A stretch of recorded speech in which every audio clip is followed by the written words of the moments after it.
Hello and good evening. Mayor Steve Martin speaking, welcoming you to the regular meeting of the Paso Robles City Council for Tuesday, February the 15th. Before we get started, I'd like to read the following, please. The city has returned to hybrid public meetings pursuant to AB 361, which allows for a deviation from the teleconference rules required by the Ralph M. Brown Act. Residents now have the option to attend the meeting in person or to participate remotely. For those attending in person, the council chamber will be at limited capacity to allow for compliance with the social distancing recommendations of the state and county health departments. Masks will be required for all individuals in the council chamber. If maximum capacity is met in the council chamber, additional attendees will be asked to participate in the meeting via the remote options listed herein. To participate remotely, residents can listen to the meeting live on the radio at 12:30 a.m. or live stream the meeting at www.prcity.com/YouTube. Call 805-865-7276 to provide public comment via phone. The phone line will open just prior to the start of the meeting and remain open throughout the meeting to ensure the opportunity to comment on each item heard by the council. Written public comments can be submitted via email to cityclerk@prcity.com prior to 12 noon on the day of the council meeting to be posted as an addendum to the agenda. If submitting written comments in advance of the meeting, please note the agenda item by number or name. City council meetings will be live streamed during the meeting and also available to play later on at YouTube by accessing the following link, www.prcity.com/YouTube. With that, I'd like to call the meeting to order. Invite all who are able to rise for the Pledge of Allegiance, led by Councilwoman Maria Garcia. I pledge allegiance to the flag of the United States of America and to the republic for which it stands, one nation, under God, indivisible, with liberty and justice for all. We have scheduled for our invocation tonight Pastor Pat Sheehan. Pastor Sheehan, are you with us?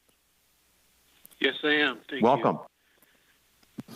Lord God, we ask your blessings upon Mayor Martin, councilpersons Gregory, Hammond, Garcia, and Strong. May you bless them with all wisdom and understanding for every decision before them tonight. Father, bless our law enforcement and emergency services personnel who bravely serve our community. Bless our city staff with the grace they need to manage and care for our city.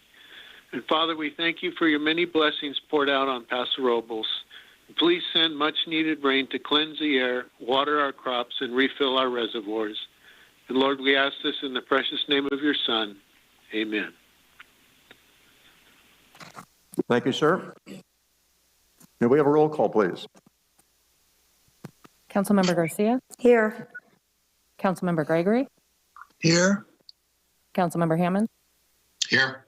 Councilmember Strong? Here. Mayor Martin? Here. All council members are present.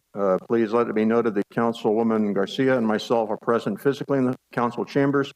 The remainder of the council is attending virtually by way of the internet and will be able to interact as usual in that fashion. Also, everyone in the council chambers, the public and the council included, are properly masked for this evening's meeting. Could we have staff introductions, please, starting on my right? Warren Frace, Community Development Director. With me tonight is Delcy Delgado, our Associate Planner, Lori Wilson, our Assistant Planner, Katie Bannister, also our Assistant Planner. Melissa Boyer, City Clerk, joined by Shauna Howenstein, Civic Engagement Coordinator. This Esperanza, Capital Projects is Free Department Maintenance Services. Good evening, Chris U.S., City Manager.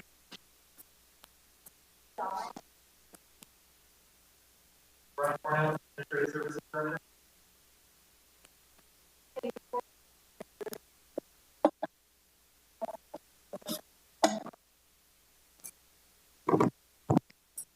Ty Lewis, City Manager.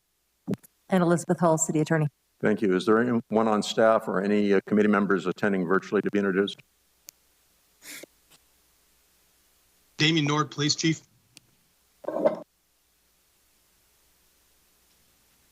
Paul Sloan, Economic Development Manager.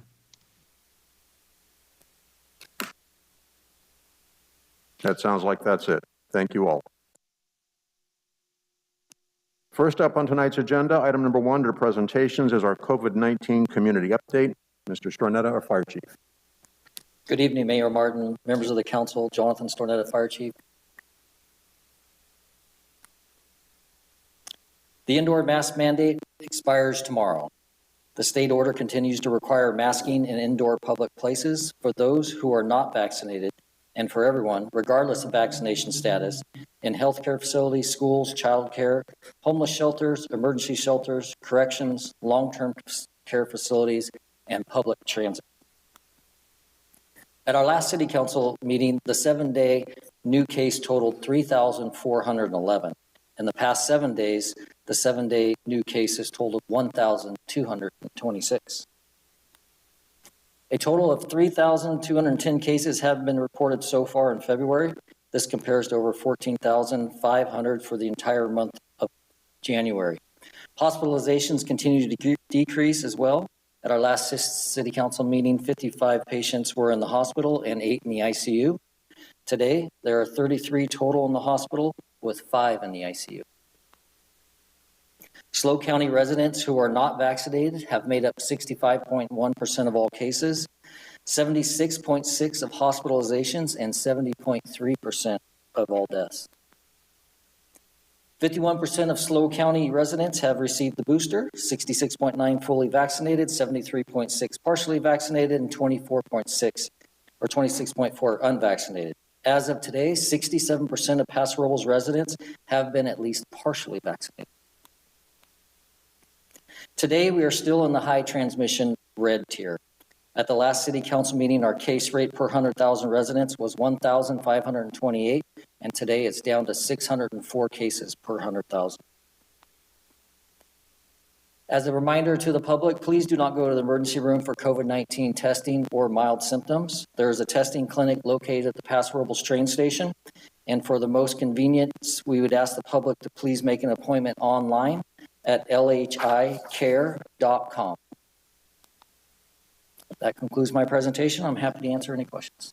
Thank you. This is a presentation item. No action is required by the council. I'll ask council members if they have any questions, starting with Councilman Hammond.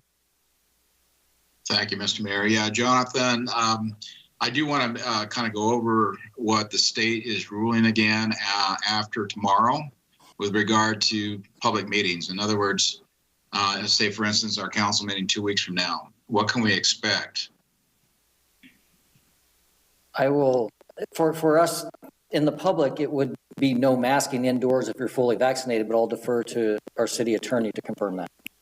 Thank you, Chief. Yeah, based on the current rules, it appears that that would be correct. We would remove our masks when we were indoors if you are fully vaccinated.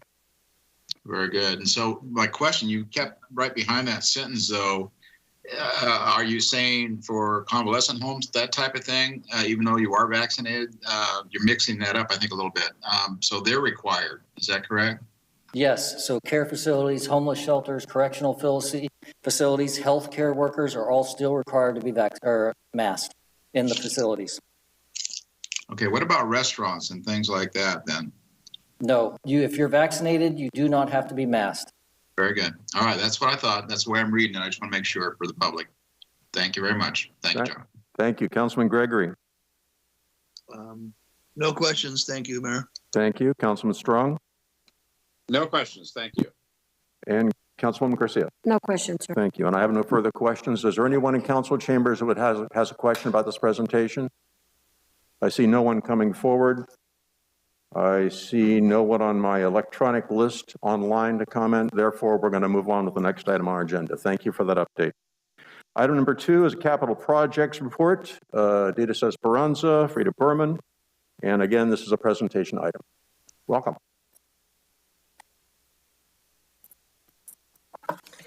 Thank you, Mr. Mayor, members of the council, Frida Berman, Maintenance Superintendent.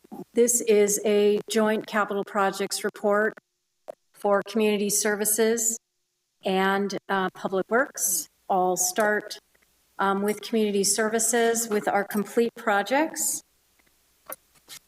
We just completed, as you're aware, a tree trimming in City Park, 21 trees that were identified after we experienced oak tree failures in the communities that required immediate attention. including 11 heritage oaks. All that trimming is complete, and we are ready for the summer event season in City Park. Projects in progress on your consent agenda tonight is a request to consider award of the construction contract for Fire Station 3. If you'll recall, this project has a year-long construction duration with estimated completion in March of 2023. Next, the Uptown Family Park water feature replacement. If you'll recall, this is a project that replaces an existing play feature at Uptown Family Park. It is funded by a state of California grant. After working through some technical design details on the water feature itself, those plans are now in our building department, 90% plans for review and approval.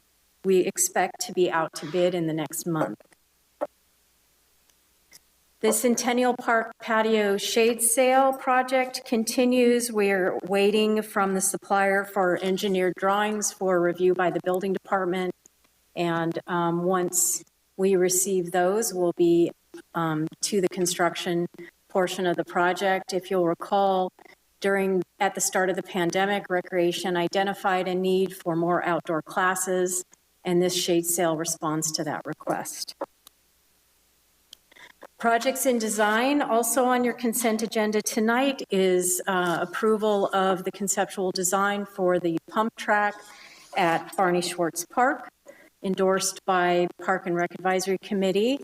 Next step is construction documents. If you approve, Rec Foundation has funded this project to the amount of $500,000 and responds to community request for that amenity at the park.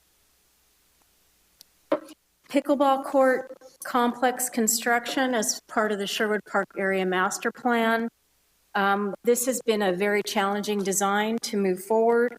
We've identified some issues with the design and are working through those.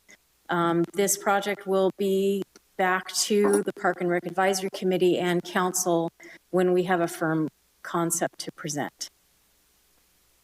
And finally, law enforcement facilities at 4305 Second Wind Way. The police department and myself have had our first meeting with the architect, and we are continuing the design process for those tenant improvements with an in-person programming meeting and site visit next week. So more to share on that project soon. With that, I'd be happy to take any questions on this portion of the presentation before I turn it over to Ditas. Thank you. Again, presentation item, no action required. Let's start with council questions with Councilman Gregory, please. Yeah, thank you, Frida, for your report. I do have a question about the city park trees. Are we replanting any oak trees in their place to backfill the park? I know you didn't remove any trees, but have we planted any new oak trees? We've planted oak trees when we've improved the park as part of when we built the playground. We haven't, and when we removed a tree on Spring Street, we haven't planted any new oak trees lately, but we are cognizant that some of the trees are aging and we'll need to take some action soon. Okay, thank you. And then I have a question about the fire department building bid. Just a question. Oh, wait, I can't talk about that yet. Never mind. And then the other question was on the pickleball courts. You have a public restroom. Is that similar like the one we did at Sherwood Park? Yes, absolutely. Prefab restroom to be dropped in place. Yes, as we did previously. And what are the issues for design? Is that flooding issues or what is that? Yeah, we're working through some floodplain issues, correct. Okay. Thank you very much. You're welcome. Thank you. Councilman Strong? Yes, thank you, Mr. Mayor. And also staying on the pickleball courts for a moment, I'm wondering if any of these designs still allow the dog park to remain.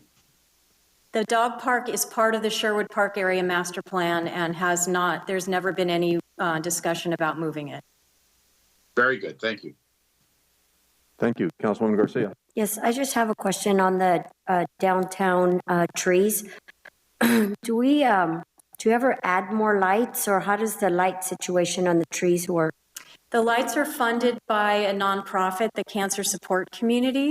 So every year they go through and we evaluate the lights for them, and they either rehab or add new lights to new trees. Okay, thank you. That's all I have, sir. Thank you. And Councilman Hammond. Thank you, Mr. Mayor. Frida, on the pump track, you testified, you said you had a lot of inquiry and response to have such a thing. I don't recall ever hearing anything personally, but I'm not quite sure exactly what it does. I think it's like a bicycle track or something. Yeah, it's on your consent agenda. Perhaps we can discuss it at that point. But I think maybe that's the way to go. All right, that's fine. We can go there then. Thank you, Mr. Mayor. Very good. Thank you. Is there anyone in the audience who would like to comment on this report? See no one coming forward. I see nobody online. So Ms. Berman, I think you can hand that off to your tag team partner there. Good evening, Mayor. Ditas Esperanza, Capital Projects Engineer. I'll start with the public works projects that are currently under construction. So we've completed much of the underground and concrete upgrades for what we're referring to as the West Side Rehab Project. So then final paving for these streets is tentatively scheduled for mid-March. So these are just some of the photos of the construction that has been completed. Just a reminder, these are the locations of the West Side streets that will be paved, that will have their pavement and surface refurbished. Olive Street, just north of 19th, 21st Street between Spring and Pine, Pine, and then, no, sorry, not 21st, 16th, 17th, 18th, and 20th. We also recently completed much of the, what we refer to as the zones 4D and 4G pavement rehabilitation. Here are some photos of Rambouillet, Stony Creek, and Nicholas. And just as a reminder, this is the exhibit of all the streets that was done, just completed. And as Frida mentioned, she's moving on to the next phase of the fire station. I'm pleased to announce that Ardmore Road is now completed and is open to traffic. So feel free to go over there and check it out. So Ardmore Road now connects from Golden Hill to Union Road, and it's available for people to use. So here's just the road that was just completed a couple of weeks ago. So this is the final phase of the project, and that's where we spray the grading, the area that's been graded with hydroseed to keep the dirt in place. So these are just photos of that task. And there are several detention basins that were constructed as part of the project. And here are just some photos of the completed detention basins. There's also a swale that is on the westerly edge of the property. And this is a picture of that swale. It's pretty substantial only because the water from the south makes its way north and ends up to some discharge outlets at Union Road. So we had to accommodate for that runoff to be received onto our property. Before, it would just meander through the property, but because we're developing the property, we've contained it into this swale area. We also just recently completed some pedestrian sidewalk improvements at Oak Street on the west side and just north of 32nd. If you recall, there was a request from the Boys and Girls Club and the Paso Robles Youth Arts Foundation if we would complete some missing sidewalks for them as the schools and the students would make their way between the Youth Arts Foundation and the new Boys and Girls Club. And to that end, the council granted that request, and we just completed the sidewalk and the gutter, and here's just some photos of the completed work. The Boys and Girls Club is not quite done, so we're well ahead of the game.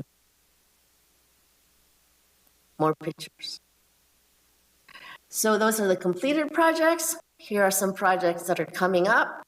First and foremost is the roundabout at Union and Golden Hill Road. The bids are due this Thursday, and hopefully if things go well, we get a responsive and responsible bid, no bid protests, etc. Everything looks good. We're poised to award the contract at the City Council meeting on March 15th. We also just started the airport runway light upgrade. These are lights upgrading all the edges of the taxiway. There's just some photos of the work. And let me just flip my information here. Oops, sorry. So this is a FAA grant-funded project to the tune of $1.2 million, and the city match is $48,000. That concludes my report. If you have any other questions, I'll be happy to answer them. Thank you. Let's start with council questions, and Councilman Strong, please. Yes, the only question I'd have is on our roundabout, and we're awarding that contract hopefully very soon. Do we have any anticipated time for construction to start so that people can start planning alternate routes if they need to get around that construction? Yes, so if we award on March 15th, we should be ready to go about mid-April or early May. And so the construction duration will last till December. So we, right before we close the road and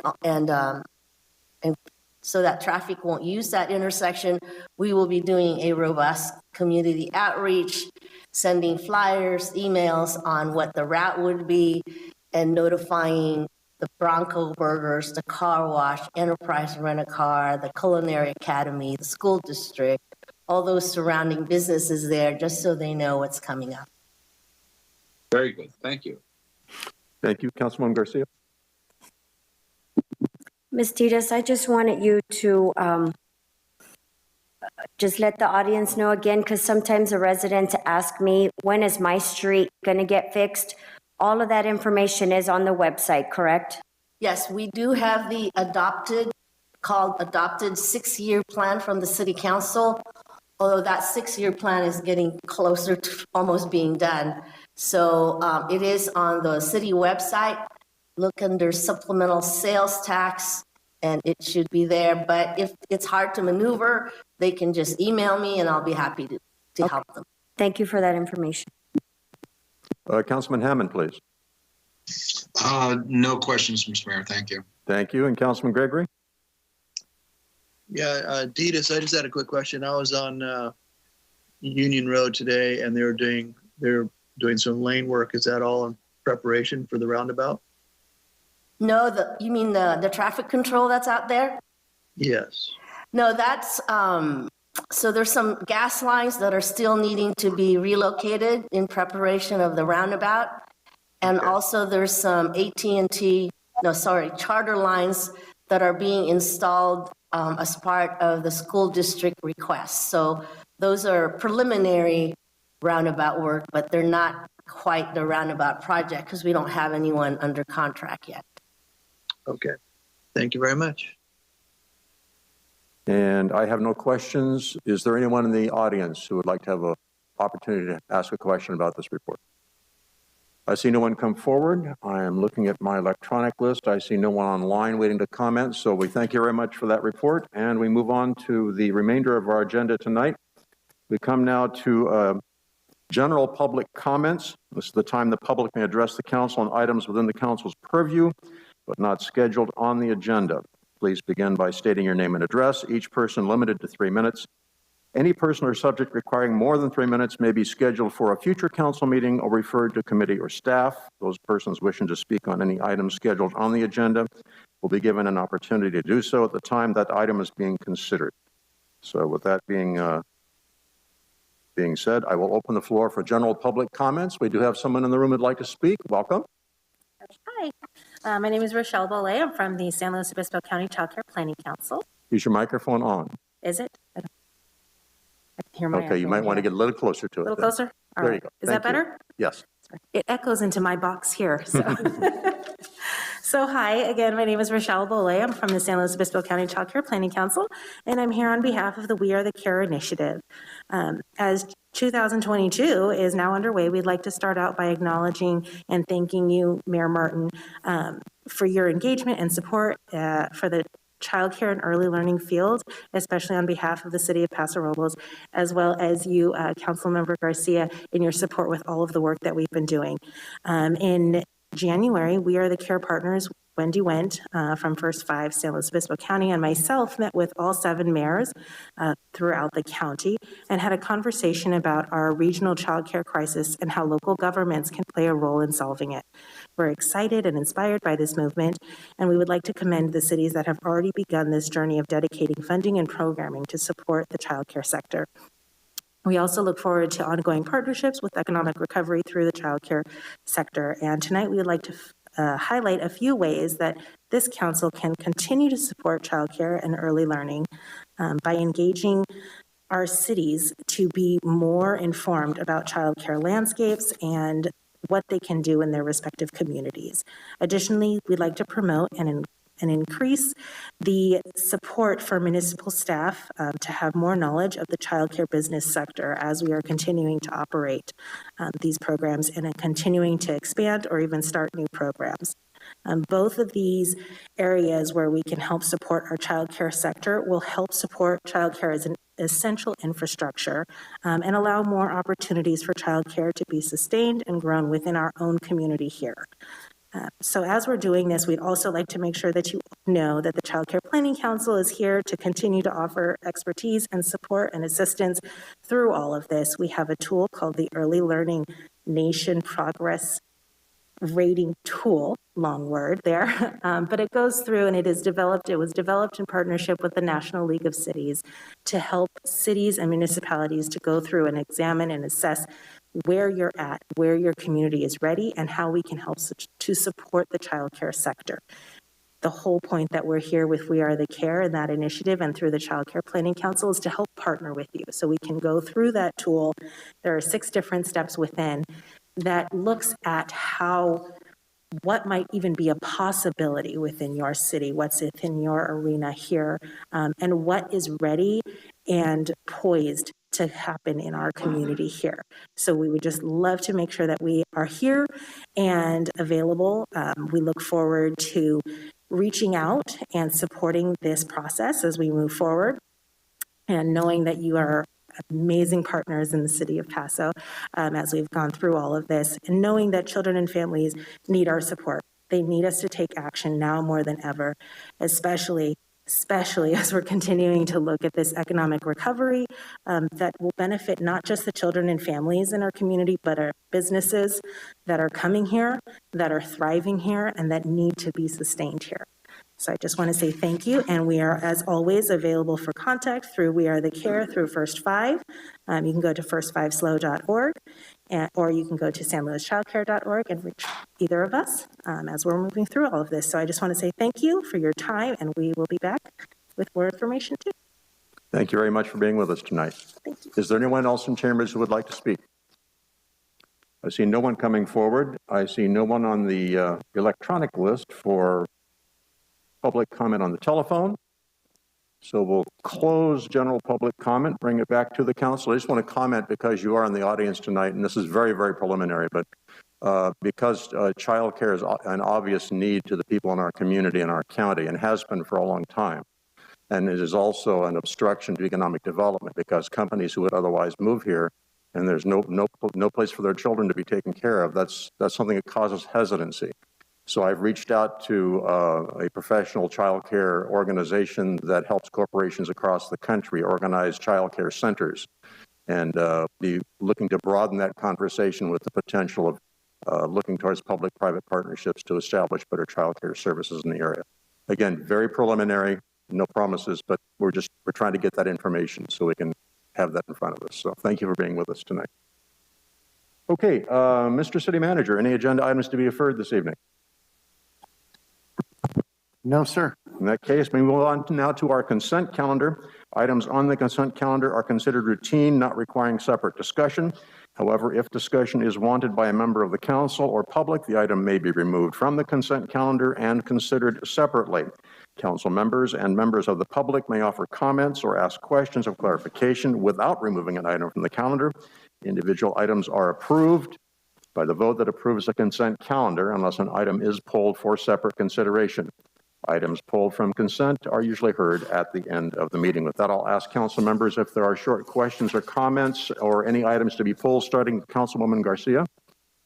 No, sir, nothing to be pulled. Thank you very much. Councilman Hammond? Yes, Mr. Mayor, I do have questions for 10 that maybe Frida can answer. And Sure. I don't think we need to pull it. And then also I want to make a statement about item 9. I will recuse myself on that item, as my son apparently it might be a subcontractor for that project. His company has not been engaged yet, but just to be safe, I'm going to recuse myself. Gotcha. So do you want to ask a short question now on the other item, or do you want to have that pulled? Go Yes, ahead. I do. Yeah, Frida, on this pump track, most pump tracks that I've researched is made out of dirt. And we're going with an asphalt kind of consideration here. Is obviously for maintenance and so we don't have to continue. That was my main question. I mean, I really appreciate the effort from Rec Foundation for, putting up the money to do this. I think it'd be a great event, venue for things. But my question is that from what my research anyway, it's mostly dirt. So there's a reason for going asphalt? You've hit the nail on the head, Councilman Hammond. It is completely maintenance related. There are asphalt pump tracks throughout the bicycling community. They aren't as common as dirt pump tracks, but Rec Foundation has made the investment in an asphalt track so that we have an amenity that is maintainable for the long term. Very good. And the other thing is, with these kind of events, and they're downhill speed and possibility for injury. What's our access for emergency services to get to this site? It's kind of up on the hill, out of the way. I'm just wondering how the staff would be able to get there quickly. It's right next to the lake, and with adjacent, close adjacent parking. I don't know if Chief Stornetto wants to comment on emergency service access to Barney Schwartz Park.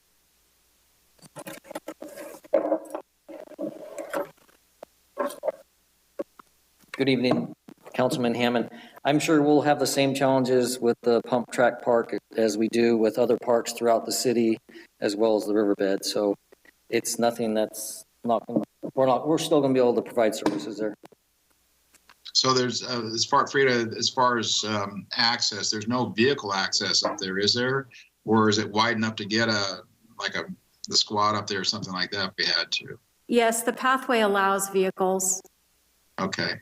Yeah, I kind of saw the plan. It looked like it might be, but as I know in that area it's pretty steep too, so I wasn't sure. So, okay, that's all I had. Thank you, Frida. Thank you, Jonathan. Thank you. Mr. Mayor, Chris Yes. Toronto from Rec Foundation would like to make a comment on this item. I have him on our list. Okay, We'll get to him. Further comments from council members, Mr. Gregory? Yeah, Farida, I have a quick question on number 10. So is that a facility we can use for competition and events like that? Perhaps down the road. It isn't being designed as a competition facility. It's being designed for riders of all ages and ability levels. So there is a beginning area at the top that you'll notice. It's a figure 8 sort of section, and if you travel on the downhill flow line, you can get to an intermediate and advanced area, or you can ride the whole track.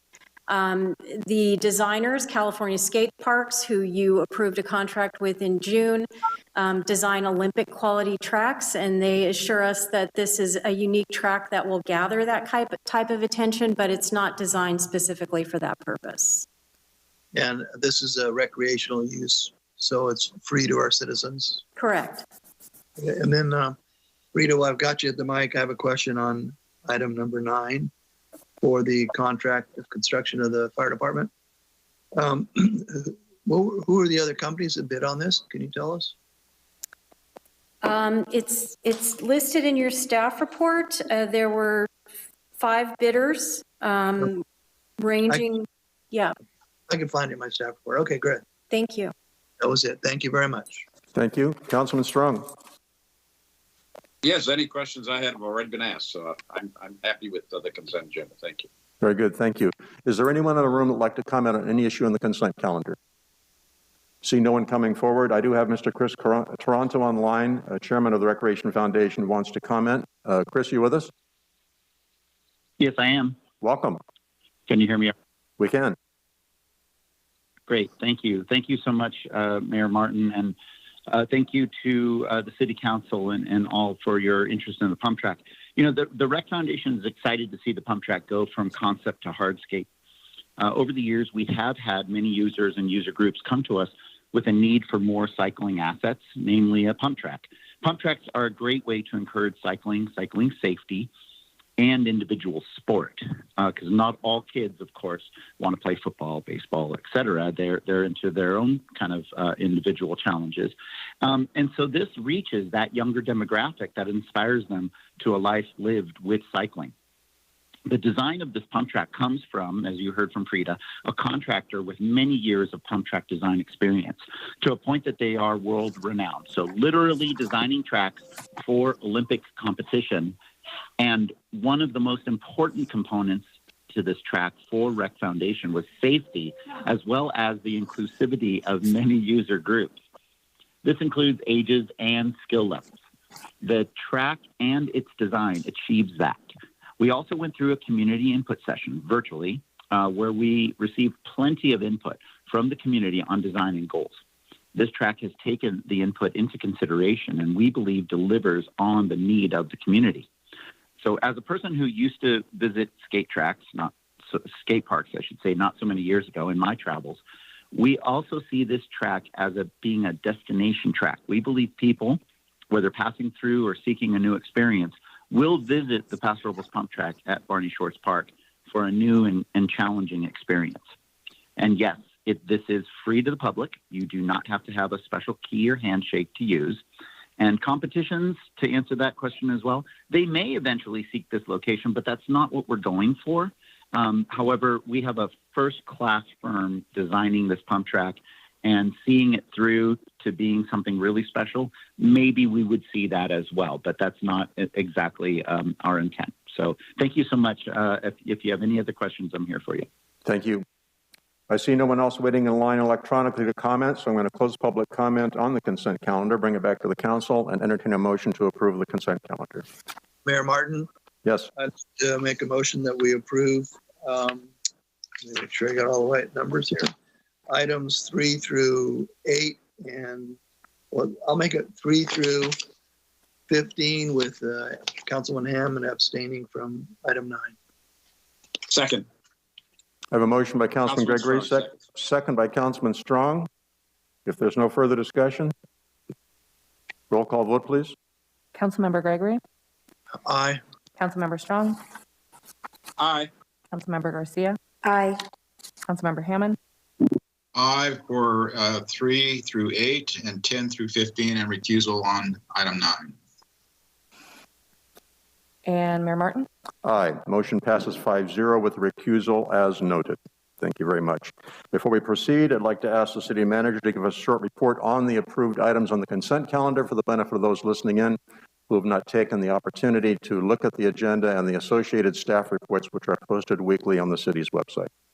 Thank you, Mr. Mayor. As you noted, there are several items on the consent calendar tonight, including approval of the city council minutes from February 1st and February 3rd, the receipt of the warrant register, advisory body minutes for the Airport Commission and Library Board, regular reaffirmation of Resolution 21-147, approving remote and hybrid remote in-person public meetings citywide pursuant to Assembly Bill 361, approval of the First Amendment to the Professional Services Agreement for City Attorney Services with Best & Krieger, LLP, City Attorney and Assistant City Attorney appointments, So as part of that, I'm glad to report that we're removing the interim title from Ms. Hull and Isaac Rosen. So we're very excited about them joining the team beyond an interim basis.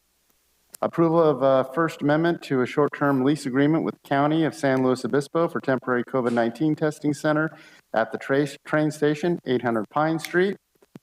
We talked about the approval of award of a contract for construction of Fire Station number 3 to Newton Construction and Management, Inc. Item number 10, we also just discussed, which is the pump track design.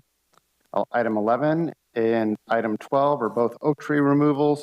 One is a valley oak tree at 1020 17th Street, and the other is a coastal live oak at 1545 Riverside. Next is another oak tree removal, which is a blue oak at 277 Blackburn Street. Next item is approval of a contract with Curry Consulting for transportation lobbyist consultant services. Item number 15 is the receipt of the monthly investment portfolio from October, November, and December 2021. Thank you very much. And a reminder for those just listening in at prcity.com, you'll find all the agendas and all the staff reports that we see prior to the meeting. And if you're really interested in digging into the details, we've got them for you. So don't miss out. We move on now to public hearings. Item number 16, Paso Robles Housing Authority fee deferral request for city permit and development impact fees. Ms. Delgado. Thank you. Good evening, Mr. Mayor and members of the council. Darcy Delgado, Associate Planner. So this is a fee deferral request by the Paso Robles Housing Authority. It's associated with the Sunrise Villa apartment project. So the Housing Authority previously submitted a development plan for the construction of a 69-unit affordable workforce apartment project, and that's called the Sunrise Villas Apartments. It's located in Planning Area 1 of the Olson South Chandler Ranch Specific Plan on a site northeast of Fontana Road and Lene Road. This project was reviewed and approved by the Planning Commission at their January 25th, 2022 meeting. And on a 7-0 vote, the commission did approve the project. In terms of details of what was approved, the project provides for 69 low-income housing units in a mix of 1, 2, and 3 bedroom units. The site planning reflects 5 individual apartment buildings with a standalone residence center fronting along Fontana Road. And that's also be the site of their main leasing office. Additional on-site amenities include ample parking, a variety of open space with a playground, barbecue area, and an open-air sports court. So in order to make this project financially feasible, the Housing Authority has requested that the city enter into a fee deferral agreement for the development of this project. If approved, the fee deferral would defer the payment of city water and sewer connection fees, development impact fees, and building permit fees, which are estimated at $1.8 million, and then that would be over a 30-year period. The Housing Authority does intend to apply for federal low-income housing tax credit financing, and the city's financial contribution is needed as part of their application. This fee deferral agreement is also the same agreement that the city did for Oak Park, as well as the Riverwalk Terrace project, which was approved just 1 year ago. In exchange for the city deferring these fees, an affordability covenant would be required so that the occupancy of all the units will be restricted to households earning 60% or less of the area median income, and that'll be an affordable rent for a period of 55 years. This also helps the city to meet its low-income housing needs, which is set forth in our housing element of the general plan. The City Council has several options available tonight. So option 1 would be to take no action. Option 2, to approve the fee deferral by adopting the resolution. Option 3 would be to provide alternative direction to staff. Staff does recommend option 2. As mentioned, this fee deferral request would help the project to move forward and, of course, help the city to meet its low-income housing as part of our housing element in the general plan. That concludes my presentation. I'm happy to answer any questions. Thank you for that. As a reminder for those who are listening in, maybe listening in for the first time to a council meeting, here's how we handle public hearings. First of all, the council gets the opportunity to ask staff any questions of clarification, after which we open for public comment. and the public is finished commenting, it comes back to the council for deliberation and decision. So at this time, I'll ask city council members if they have any questions of staff, starting with Councilman Hammond. Thank you, Mr. Mayor. Darcy, I just kind of wanted to bring up that something you missed here. Again, with public tax dollars going on here with the 1.8 million deferral over time of 30 years, they are paying interest, correct? 3.75% annually on those deferrals? Correct. They will be paying interest. Yes, I want to make sure that the public understands that it's not a full gift at this point over time. They're paying it back with interest. And that's all I really had on them. Thank you.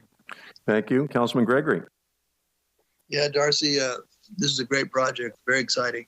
I have a quick question though on, is this for seniors? Oh, so no, it's just workforce housing. Oh, it's workforce housing. Okay. And then for public information, what is 60% of the median income in our area, or is that by the county? It's set by the county, according to David Cook with the Housing Authority, who's here tonight. Oh, good. And what is that amount? Do we know?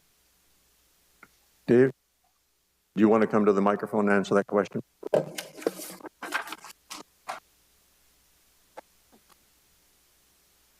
Could you repeat the question, Mr. Gregory?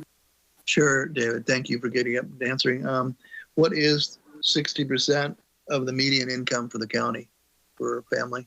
Oh, good question. I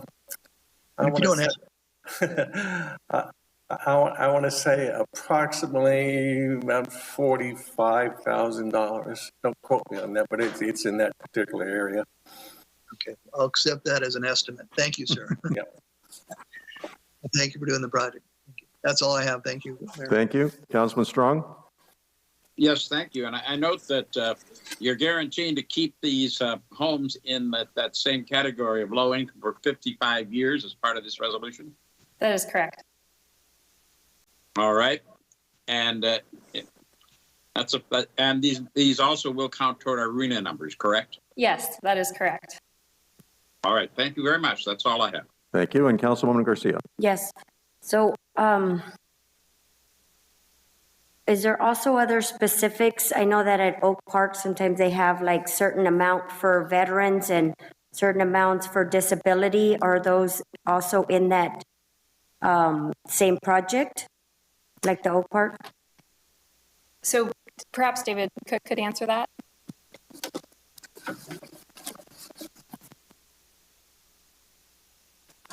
Hi, Ms. Garcia. Not at this particular time. It's possible in the future, but right now we're just targeting 60% of area median income and as low as 30% of area median income, which is extremely low.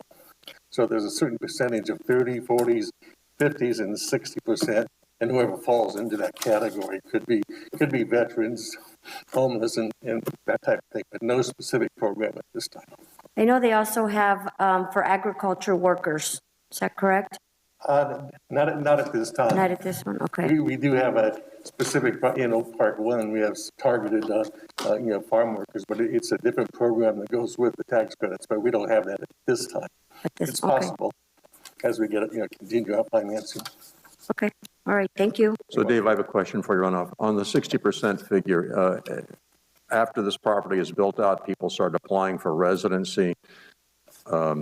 Is there a prioritization process that takes into account someone who makes less than that 60% figure? In other words, if someone comes in and they're making 40%, are they higher on the priority list, or is it sort of a first come, first serve? Well, it's all kind of in buckets, if you will. So we've set aside so many units for 30%, so many for 40%, 50%, and 60%.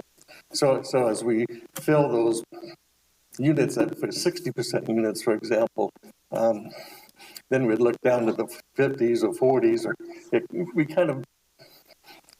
we based on their income, if they slot into that 30%, that's where we'll go.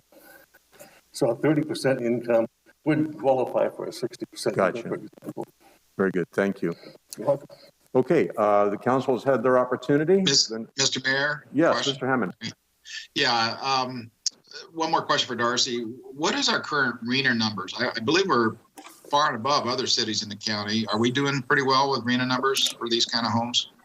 Yeah, I actually was taking a look at that this evening. So if you recall, arena numbers for this cycle is for low, 224 units, very low, 356 units.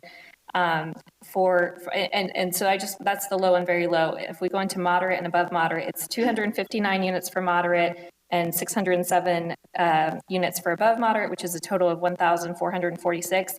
What I did not include, but I know we're pretty close in it. I think we need, with all the credits that we've gotten with all the projects between the specific plans and then projects that have been approved or in the planning pipeline or in the process pipeline, that we really, the need is for low and very low income. I think it's like just over 300, maybe 380. So that will need to, that we haven't been credited for yet. So this project would help to reduce that by 69 units. Very good. Yeah, kudos to your department. I mean, we've done really well with this, better than other cities, I know. So I just wanted to kind of make sure that we're still there. Thank you, Darcy. Thank you. City Attorney would like to make a comment.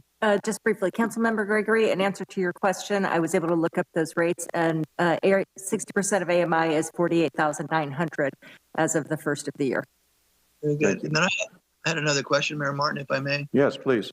It's sort of a repeat of what Councilman Hammond asked. So Darcy, these will be low and very low income units considered for arena numbers? Yes, and I don't think we have a category for extremely low in RENA. I think it just gets lumped in with the very low, but my understanding is there will be extremely low units as well. Very yes. Good. That's great. Thank you so much. Thank you. Thank you. Any further questions, Councilman Strong?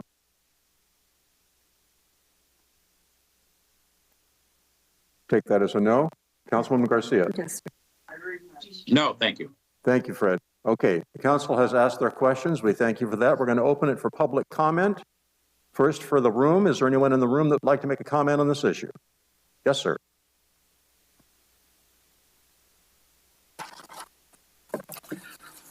Hello again.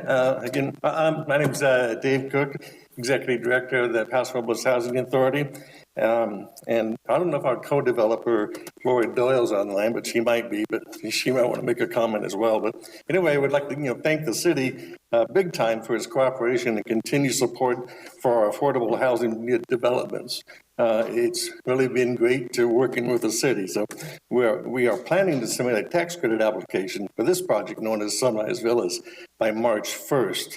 And it really makes a big difference if we have a loan deferral of fees from the city as we can compete with our other rural projects throughout California for an allocation of these low-income housing tax credits. It gets down to tiebreakers, and these loan deferrals, count as tiebreakers. So it's extremely important for us to get these. And by the way, we have paid back about $116,000 on other deferred loans so far, today. So that's a good thing. And it's also been a pleasure working with the development team of the city as we've gone through this whole development, process and for the input of the Sunrise, Villas, Warren and Darcy. They've been great to work with, and they've been very helpful. Getting through this thing, I'd say pretty quickly. We've been working on this thing for about a year now. So it's really been great work with. And we'd also like to thank the Planning Commission members for its planning approval of the project a few weeks ago.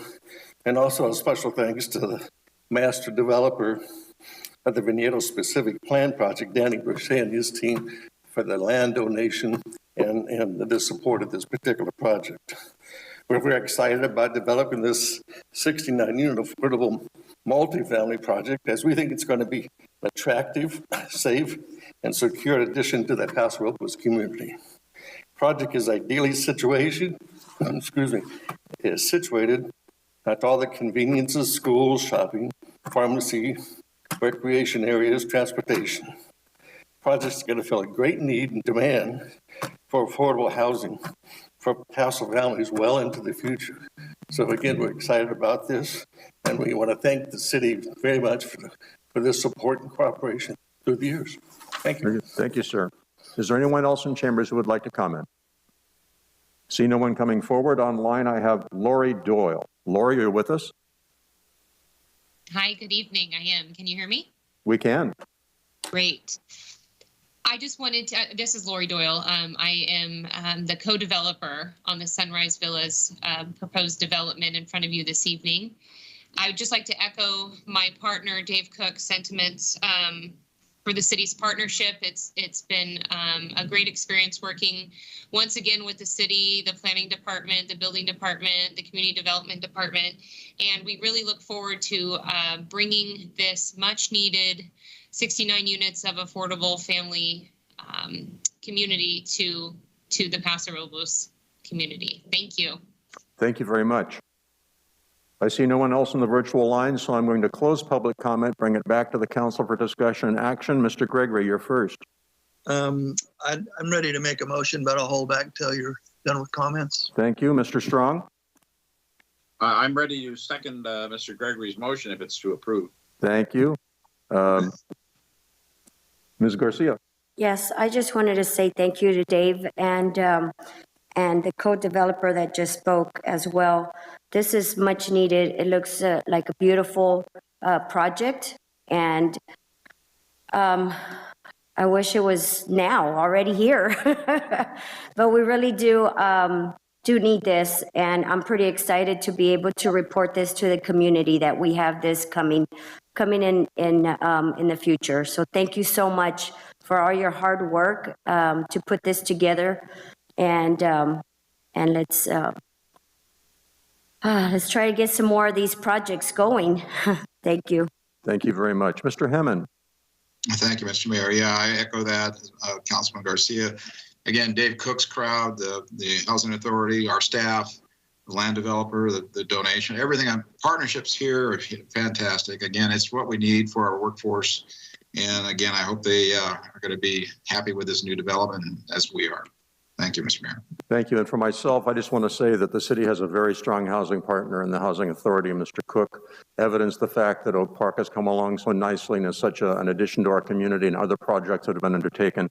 And this is probably one of the most consistent concerns voiced to me by constituents, and that is affordable housing. So I think this is among those items that people fully expect and want the city to partake in. With that, I believe Mr. Gregory had a motion. I do. I too would like to say thank you to Mr. Cook and his partner in this, and the city staff for keeping up this great work they're doing and moving these projects forward. It's so needed, and it's so healthy and good for our economy to have affordable housing. With that, I'll make a motion that we enter into a deferral agreement with the Paso Robles Housing Authority for an affordable housing project in Olson Planning Area Number 1. And Strong seconds. Motion by Councilman Gregory, second by Councilman Strong. If there's no further discussion, roll call vote, please. Councilmember Gregory? Aye. Councilmember Strong? Aye. Councilmember Garcia? Aye. Councilmember Hammond? Aye. Mayor Martin? Aye. Motion passes 5-0. Thank you very much. Next up on our discussion items, item number 17, endorsement of a 5-year strategic plan for the Paso Robles Library and Recreation Services Division and the Community Services Department. Ms. Dolan. Thank you, Mayor Martin and council members. I am Julie Dolan, the Director of Community Services for the city. And it is with great excitement and absolute joy that I unveil 5-year strategic plans for library and recreation services divisions of the Community Services Department. My objective this evening is to provide a summary of the process, purpose, and content of the plans, and to ask you for your endorsement. Clarifying the focus of these plans, the Community Services Department is comprised of 3 divisions: the City Library, Recreation Services, and the Parks and Facilities Maintenance divisions. The plans you will see this evening are focused on library and recreation services and programs, and not on the parks and facilities that support them. The Library Facilities Master Plan has already been endorsed by City Council. We are currently developing budget proposals to address needs in parks maintenance. And it is our goal to develop a parks and facilities repair and replacement schedule in the future. The plans before us tonight are a combination of the community and staff's recommendations for the next 5 years of public library and recreation service for the city of Paso Robles. Why plan? I know we asked ourselves that question during this lengthy process. Yet we know that setting goals without a specific plan to achieve them is rarely productive. We must first make certain that our goals reflect community needs for library and recreation services, and then create a roadmap to meet those needs. Planning also requires anticipating the resources necessary to enhance services, and it establishes accountability through specific and measurable action items. Each plan in your packet includes a timeline reflecting the concurrent planning phases for the library and recreation divisions, which spanned several months. City librarian Angelica Fortin jump-started this process, convening an internal strategic planning committee several months prior to hiring consultants from the Center for Organization Effectiveness to facilitate the public process. From July through January, both divisions diligently gathered and synthesized crucial input, resulting in solid plans. Another critical task prior to creating these plans was analyzing local demographics and trends to make certain that our plans were created with the unique needs of Paso Robles in mind. Paso Robles has the highest percentage of youth under the age of 18 in the entire county, while at the same time, our city is considered a premier retirement destination. Clearly, we must meet the needs of all ages when providing quality of life and educational opportunities.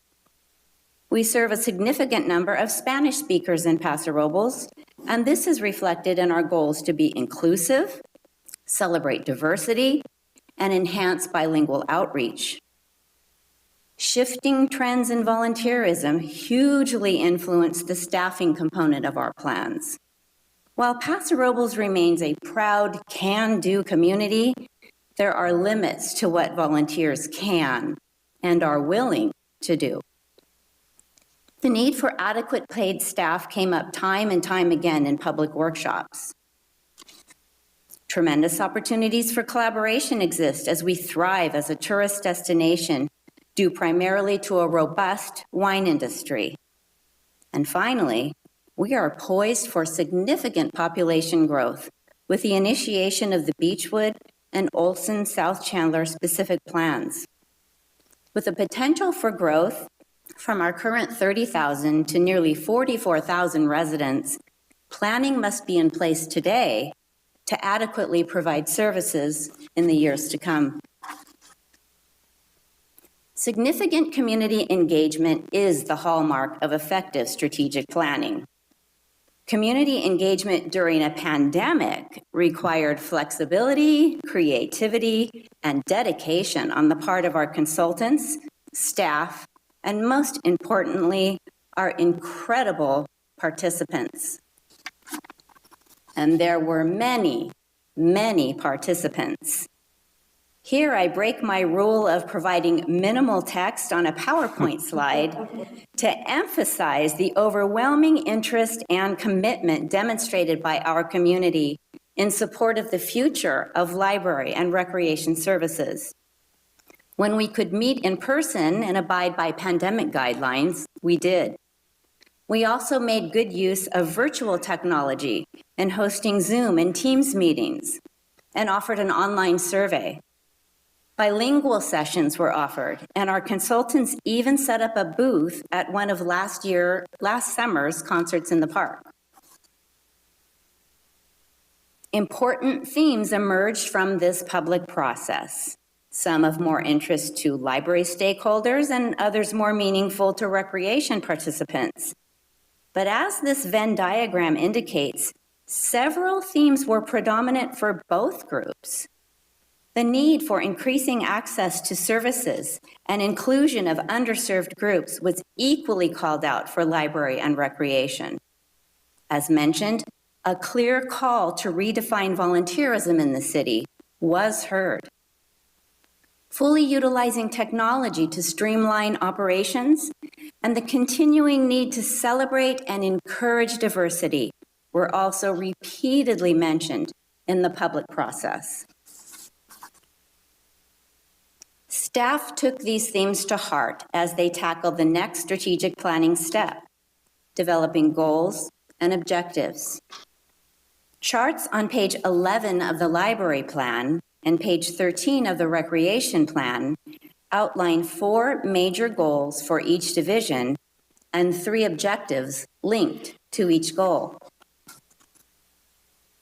Great care was taken in aligning division goals with city council goals to provide additional strength and stability to the plans, which in turn will fortify the entire city organization.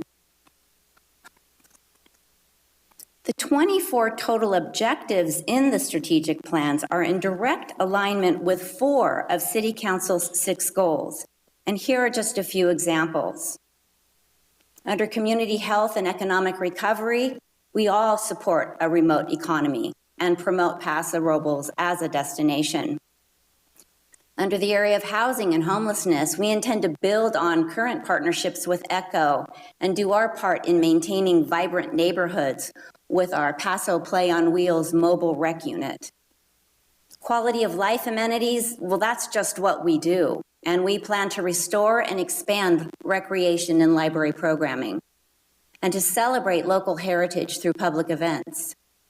And finally, in the area of governance and community partnerships, again, just what we do is develop the next generation of leaders in our library and through our recreational programming.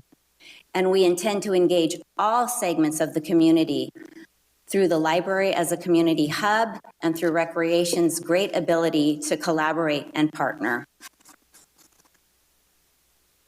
One of the most useful components of the library and recreation services strategic plans are 89 action items derived from the goals and objectives. These action items fulfill the SMART requirements of sound strategic planning in that they are specific, measurable, attainable, relevant, and time-bound.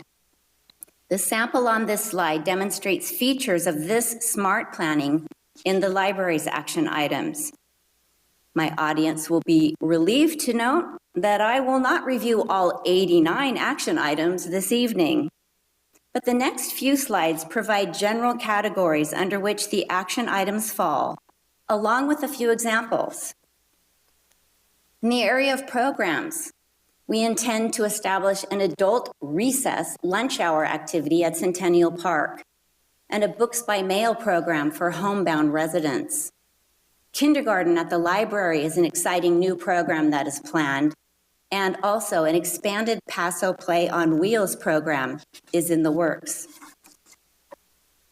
For collaboration, we intend to establish monthly public office hours in the library with our elected officials, should they choose to meet with their constituents in the public library.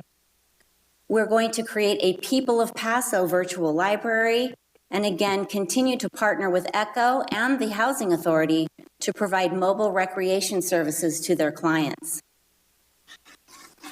Under the area of staffing, again, considering that this is over the next 5 years, we intend to, at budget time, request ultimately 4 full-time library positions in support of the many programs that we will be initiating, as well as 4 part-time recreation positions and 3 full-time recreation positions. In the area of technology, we plan to upgrade our recreation management software and develop virtual training programs for staff and volunteers. We'll enhance the library's ebook collection and website resources. And finally, once again, volunteerism. While it needs to be redefined and to make it more appropriate in meeting the needs of our community, it certainly has a solid place in Paso Robles. And so we do intend to restore the library teen volunteer program and establish a recreation volunteer program, including a paid full-time volunteer coordinator. And we intend to also enhance the support of Paso Robles Youth Sports Council volunteers. These plans will absolutely guide our work for the next 5 years. Holding ourselves accountable at every turn, staff oversight committees led by each division manager will be responsible for developing annual working plans. Working plans will be reviewed by the relevant advisory committees to provide frequent opportunities for public input. Angelica Fortin, our city librarian, and Linda Plesha, our recreation services manager, will provide me with quarterly reports on progress with achieving the action items, and I will keep the city manager apprised. At council's request, staff will also make themselves available for updates at city council meetings. The Library and Recreation Division strategic plans have received unanimous endorsements from our advisory boards, volunteers, and financial support groups. The Library Foundation and Friends of the Library have already pledged financial support for some of the key initiatives, and the Rec Foundation will utilize the Recreation Strategic Plan in its own goal-setting workshop next month. Thank you, City Council, for supporting our strategic planning process. My staff and I are proud of our results, and we recommend your endorsement. City Librarian Angelica Fortin and Recreation Services Manager Linda Plesha are present this evening, and the three of us are available for any questions you may have. Thank you. Thank you for that very complete report and also for all the work that went behind it. So let's see if the council has any questions before we go to the public. We'll start with Councilman Strong. Yeah, no questions at this point in time. I've been sitting as the liaison to the library board of trustees. So I've been through most of this stuff, and we get good reports at those meetings. So I'm just pleased to hear all this done for the whole city council and the city, because they've been working this hard and long, and it's what will serve our needs very, very well. Thank you. Thank you. Councilwoman Garcia. I have no questions. I'll hold for comment, sir. Thank you. Mr. Hammond. Thank you, Mr. Mayor. Yeah, a lot of work here, Julie. Lots of detail. My questions, though, I'm just kind of curious. Some of the things that struck me is problems with access, problems with inclusion, problems with diversity. What can you explain those three items a little more? Why we have issues with access? Yes, thank you, Councilman Hammond, for addressing this issue.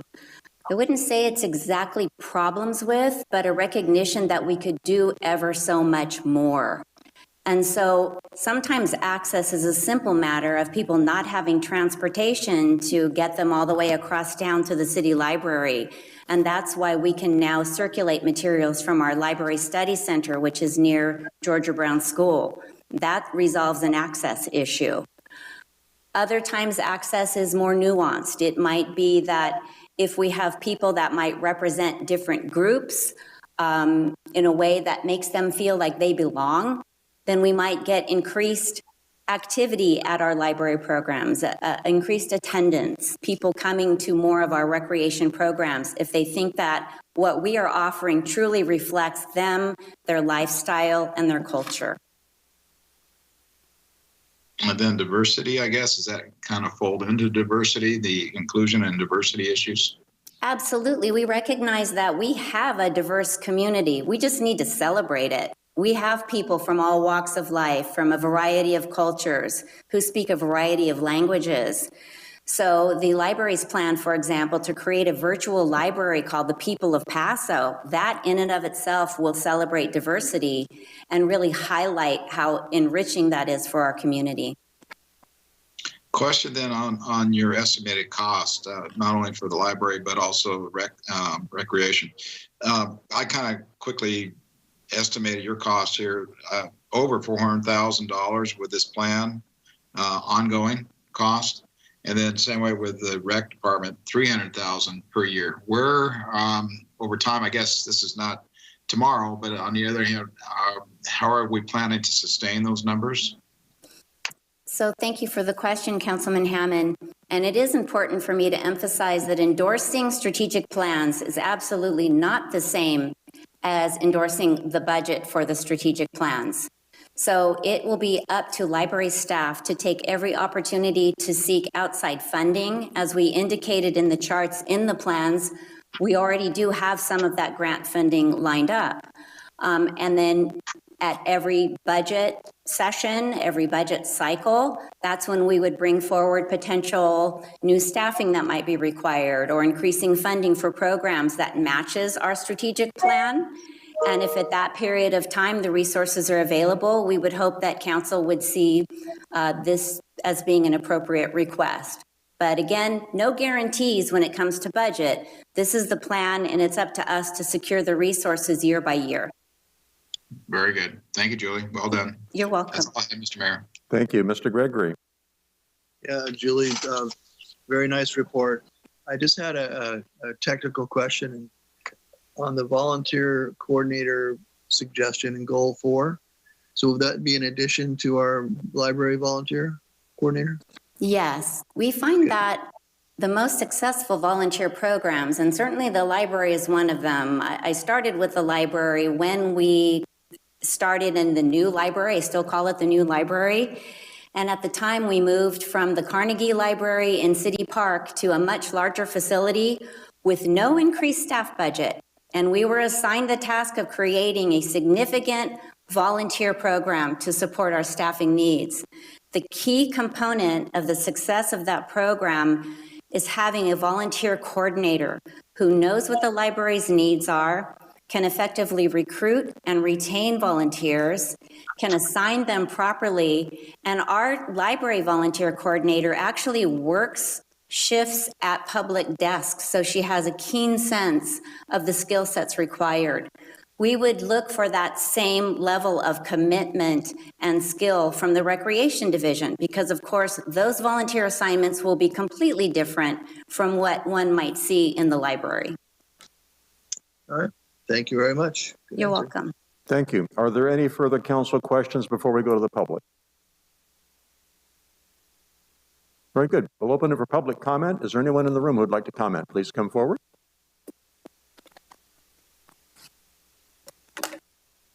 Welcome.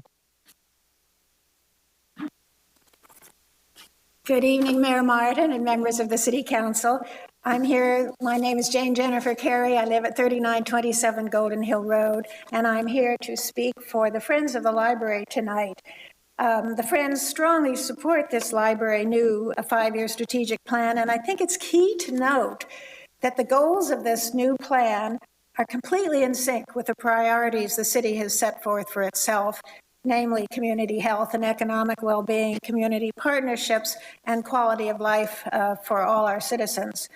The strategic plan's goal of outreach aims to be sure a whole population knows where to come to find the services and programs to help them with their daily lives. The goal of increased technology and innovation at the library will help library staff to better assist our citizens in achieving their own goals more smoothly. And of course, emphasizing diversity and access will bring new users to the library and help them learn how library services can improve their lives in any number of ways. Finally, finding ways to serve as a community hub would be a tremendous boon to our community as a whole, perhaps providing teens with their own place and space to meet, providing space for any number of business, social, and nonprofit groups to meet in central, comfortable facilities, exchanging ideas, working projects, and thereby enriching our community as a whole.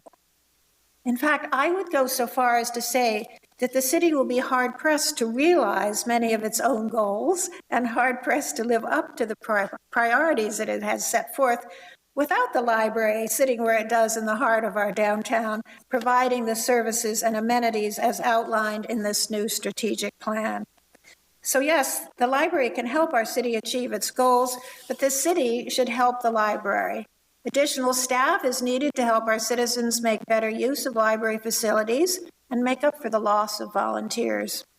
Additional space is needed to fully realize the vision of the library as community hub, that vision that I spoke of, and that would so enrich and invigorate our city life. To make that possible, the city should finally move out on that library expansion plan it approved way back in 2018. So because the city and the library share the same vision for what our community should aspire to and achieve, the Friends of the Library strongly urges the City Council to approve the library's 22 to 26 strategic plan and do everything it can to help the library realize the goals it has set forth in this plan. It is in the city's own best interest to do so. Thank you. Thank you very much for your comments. Is there anyone else in chambers who would like to comment? I see no one coming forward. We have several people in line to comment virtually. First, we have Jane Jennifer. Oh, Jane, that was you. Sorry. Dana Stroud is online. Dan, are you with us?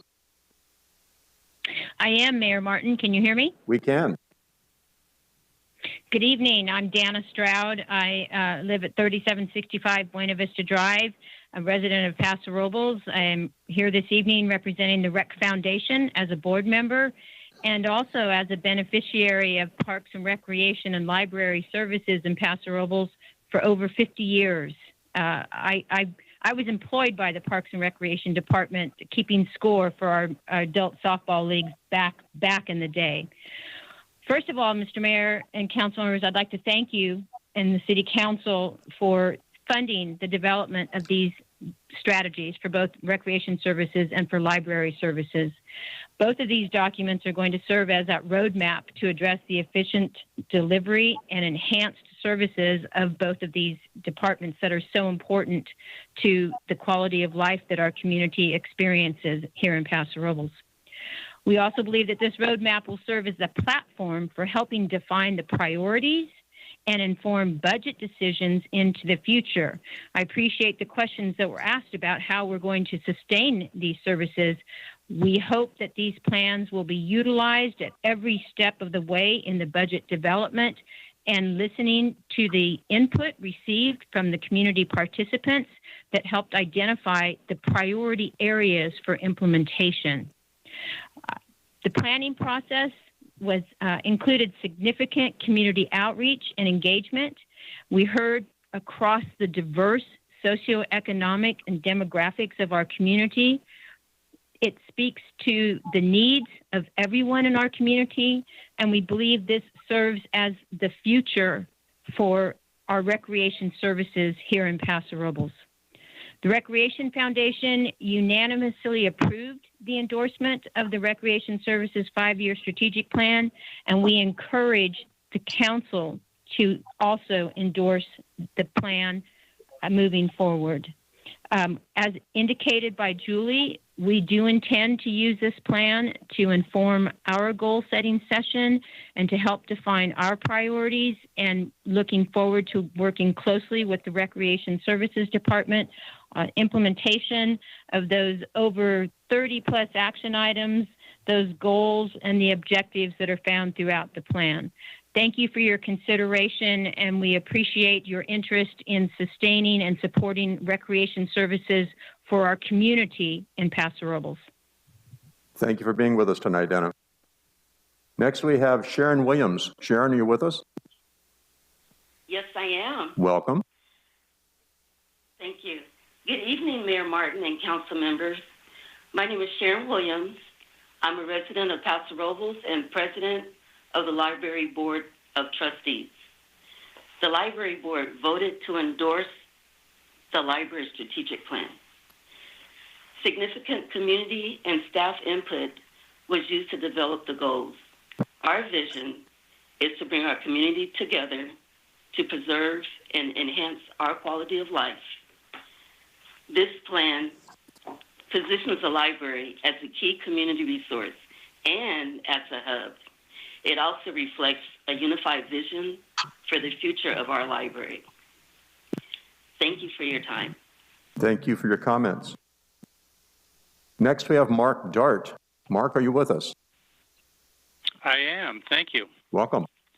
Good evening, Mayor Martin and council members. My name is Mark Dart, and I am the president of the Paso Robles Youth Sports Council. We feel that the importance of youth participating in organized sports activities cannot be underestimated. Numerous studies have shown that the life skills learned from these activities provide mental, social, and emotional benefits, as well as have been proven to enhance educational benefits and increase the odds of student athletes attending college and earning degrees. This is all in addition to the health benefits of learning an active lifestyle. The Paso Robles area, as Julia said, has the highest concentration of youth in the county, and therefore we need to be the leaders in providing these youth sports programs and the necessary facilities to run them. The Paso Robles Youth Sports Council was involved in the focus groups in helping formulate this strategic plan. I'm happy to see the final product, and I'm especially happy to see that it contains actionable items that I believe if we undertake, I am sure we will be able to provide our youth the access to the quality of sports programming we have always hoped for in this community.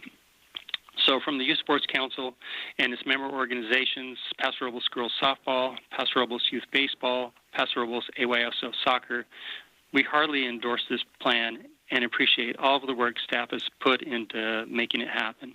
Thank you very much. Thank you for your comments. Next, we have Denise Serber. Denise, are you with us? Good evening, Mayor Martin and council members. My name is Denise Serber. I live at 507 18th Street, and I'm a library volunteer and have been for many years with past service and as a library advisory board member locally, regionally, and statewide. I'm so very impressed by the library's strategic plan for 2022 to 2026. The library has always been a very important resource in our city, and that includes the COVID-19 period during which it has served as a lifeline for so many individuals and families. Julie Dallins and her staff have done a stellar job in preparing this strategic plan with community input. The plan would allow the library to continue its service to our growing community and meet the needs of both current and new residents in a manner that continues to meet the challenges and opportunities presented by new technologies, all the while serving all members of the communities in a manner that promotes learning at all life stages and empowers people of all ages and backgrounds to engage, learn, and thrive. The plan is in keeping with the council's goals and for all of the citizens of the city of Paso Robles. The library's strategic plan has been endorsed by the Library Board of Trustees, the Friends of the Library, and the Library Foundation. Over the years, the council has been very supportive of the library, recognizing its value to the community. I urge the council to continue that support by endorsing this excellent plan tonight. Thank you very much. Thank you for being with us. I see no one else standing in line in the virtual comment. So we'll close public comment, bring it back to the council for discussion and action. First comments from Councilwoman Garcia. Yes, sir. Thank you. I just want to comment on, I as well sit on the library board with liaison with Fred, and the board has been working really hard on this. I do appreciate also that they added a number, you know, so we can see and be able to budget that into a price and a budget out through the 5-year strategic plan, as well as for the rec services. You know, with everything that the community has gone through with COVID, the rec services just stepped up, and the library services both just stepped up and did as much as they could to be able to provide services and to think outside the box. I know a lot of residents came up to me and really appreciated simple things like having the internet right outside where they can sit. A lot of people don't have internet at their homes, and they needed to fill out forms. And when the library closed and they couldn't come in, they were kind of nervous about doing those things. How do I go apply for a job? Everything now, I mean, you can't walk into Big Five and apply for a job. They tell you got to do it online. So, you know, it was really hard for people and for the library to have those services. For example, Technology is coming, and the library is a hub where the community is going to come and ask for services like that.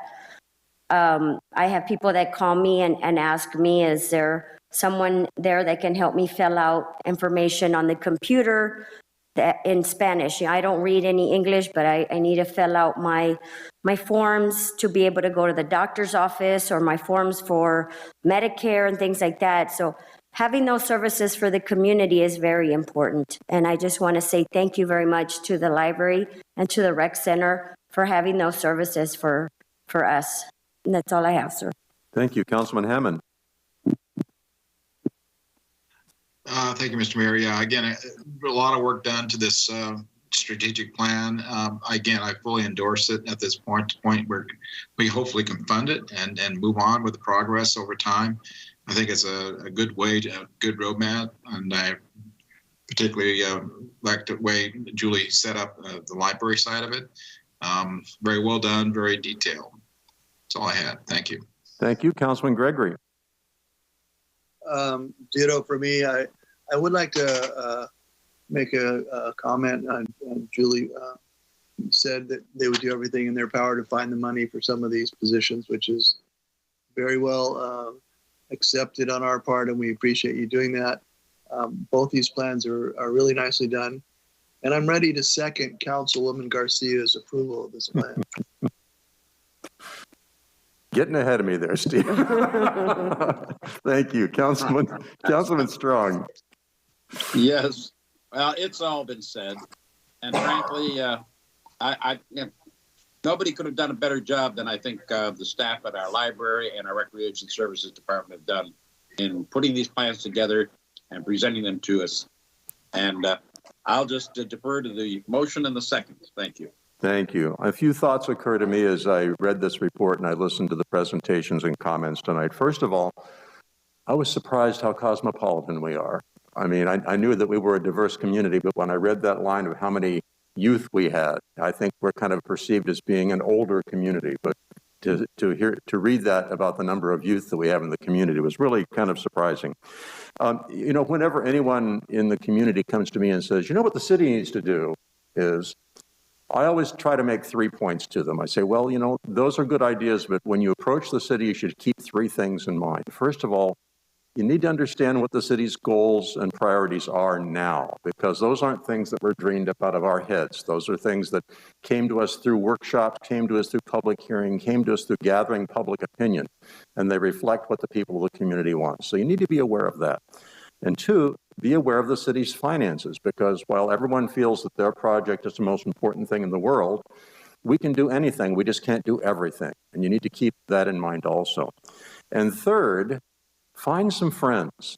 You need to demonstrate that what you're advocating represents a broad cross-section of the community, something a great portion of the community wants. And I have to say, reading through these reports and seeing all the organizations and the individuals that were involved in these strategy sessions, there is a broad base of the community represented in all these groups and individuals. So that's very impressive. I was impressed with the overall effort to involve the public, because I read through here and the number and variety of workshops and the way they were delivered and the way that these organizations reached out to involve as many people as possible, I think really needs to be commended. I think it's very easy sometimes for us to say, well, we had a meeting, but one meeting doesn't do it, especially when it comes to a project like this. So the overall effort to involve the public was very impressive. Obviously, in both of these reports from the Library and the Recreation Services Division, I see an alignment with the city goals. And I appreciate the fact that that was part of the context in which these discussions were taken, because it's very easy for all of us, including all of us on the council, to see shiny things and want to go after it. But if it doesn't fit with the goals that have been put forth by the people of the community and stated publicly, then it really is counterproductive. And finally, that Venn diagram that showed where these areas coincide, I thought was very impressive. I saw a similar Venn diagram in my mind when I read the reports, but the 3 things that jumped out at me that both recreation and library services gleaned from the input process was they need more messaging to the public. They need to communicate with more people on the street and the public to get out the message about the library services and the recreation services. You need to reach out, want to reach out for public partnerships with different organizations in the community, because we have organizations that have affinities for recreation, for library services that would make powerful partners for these operations.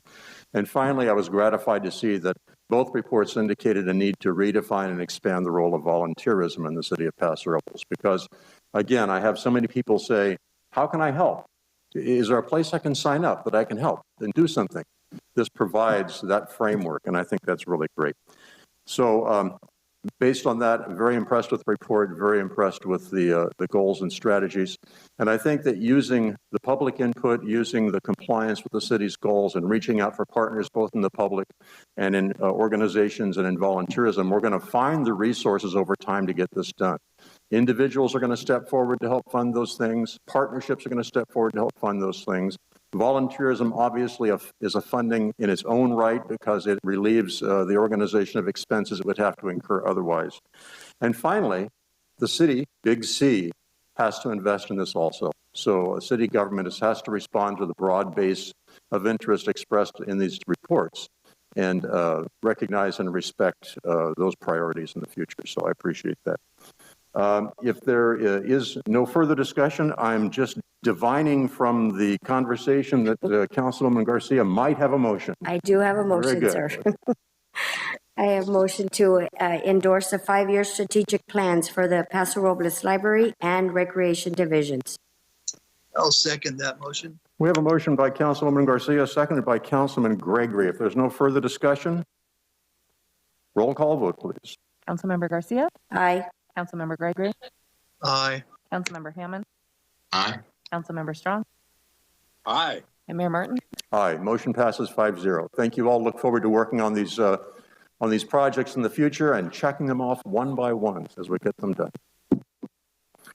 Moving on now to item number 18, fiscal years 2022 to 2023 and 2023 to 2024 budget process and timeline. Mr. Hewitt, welcome. Good evening, Mayor. How are you? Good. I'm doing great. Good evening, Honorable Mayor, City Council members, Chris Hewitt, Assistant City Manager. Before I begin, I'd just like to take a moment. Obviously, I have not had the chance to speak before the council in my short time with the city, but I just wanted to relay my gratitude to the council, to the staff, to our team here for the warm welcome my family and I have received. We are very excited to be in Paso Robles. I am very excited to be working for this organization and for this community. Look forward to a lot of great things ahead. And so this will be the start of what is hopefully a very long tenure for me with this community and with this organization. So thank you for indulging me for just a moment. We are here tonight to talk about the fiscal year 23 and 24 budget and our goals and vision for that budget. It's great to follow up on Ms. Dahlin's presentation, because I think that speaks well to what we're trying to plan for and accomplish as we discuss the budget. So let me jump right in. This is probably not news to many of you that the city is required to adopt a budget by June 30th of each year. The City Council did adopt one-year budgets for fiscal years 20 and 21. Get into that in just a moment. The city undertook a comprehensive goals and visioning setting process in 2021, very comprehensive as I reviewed that documentation. Many activities to achieve those goals, as we heard tonight earlier in the meeting and with Ms. Dahlin's presentation, remain underway or are continuous in nature. And as we heard last time from Mr. Cornell, we have general revenues that have rebounded to near or above pre-pandemic levels. So that is great news as we head into the budget development process.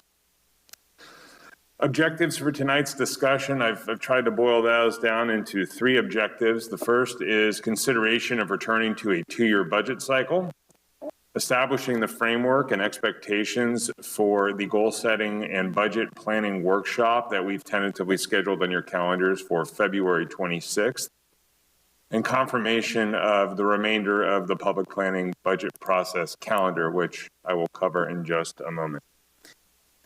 So first, starting off with the two-year budget, again, going back to January of 2020, the council received a 10-year financial forecast. Due to uncertainties related to the pandemic, the council chose to adopt a one-year budget for fiscal years 21 and 22. That was obviously very necessary and a prudent step to take at that point in time, but could not really fully leverage, I think, the efficiencies and the continuity that a two-year budget affords from a planning and implementation process for the goals that you have set for staff. Based upon the current fiscal outlook and the advantages that a two-year budget brings, staff is recommending that we return to a two-year budget cycle, starting with this upcoming budget process. So talk a little bit about goal setting as it relates to the session that, again, is scheduled for the 26th. Going back, and really the last 5 years, I say 4 here, but really 5 years, there's been quite a bit of robust community input and community processes that have guided the goals and the priorities of this council and of the city. Through surveys, master planning, strategic planning processes, the long-range financial planning sessions, and a facilitated goal session in 2021. That's really built a strong foundation for the goals that you have set forth for staff in the current year. There has, as you know, been transition in several leadership transitions, so in positions, so work does remain ongoing. Unfortunately, the last couple of years there have been starts and stops on for a variety of different reasons as it relates to COVID. We've experienced supply chain issues and delays for various projects and various other assets of the city. And then, of course, we have faced staffing challenges as COVID has impacted the city, just like it has many other organizations throughout our community. We feel as though the goals that you have set forth for the current year remain very relevant, and we would like to continue to work to achieve many of those goals as we set off onto a multi-year planning effort. So as it relates to the session, again, that has been tentatively scheduled for the 26th, we were proposing a half-day session. We are proposing to, between now and the 26th, should, again, the council endorse these planning efforts, staff will be fully engaged in making sure the public is aware of this session and the format. But the objectives of the session, we boiled it down to these items for council consideration. One is, of course, reviewing the great progress that staff has made over the last 6 to 8 months in achieving those council goals that have been set. Reviewing staff recommendations for modifications or clarifications to existing city council goals. Receiving that important public input and city council feedback on any modifications to the existing council goals. Again, looking over a preliminary fiscal outlook for the upcoming fiscal year. Talking about major budget themes and area of emphasis for the budget cycle, and then, of course, receiving that all-important public feedback and council input on priorities for the upcoming budget. This is the proposed remaining key dates that staff is proposing for the budget process. I will tell you that, again, timing being what it is, we would typically start this process a month or a month and a half prior than where we sit today. Again, with some transitions that occurred, we are moving forward at this point in time.